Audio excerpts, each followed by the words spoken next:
الآن بعض الناس يحتفلون بعيد رأس السنة يا إخوان، والله عز وجل يعلم ما يفعلون. يا إخوان يحتفلون بأن عيسى ابن الله.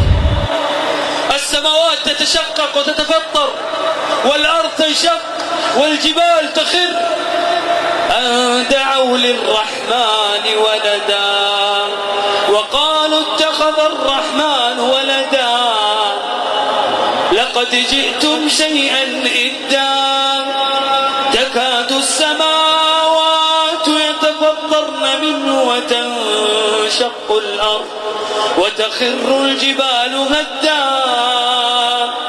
أن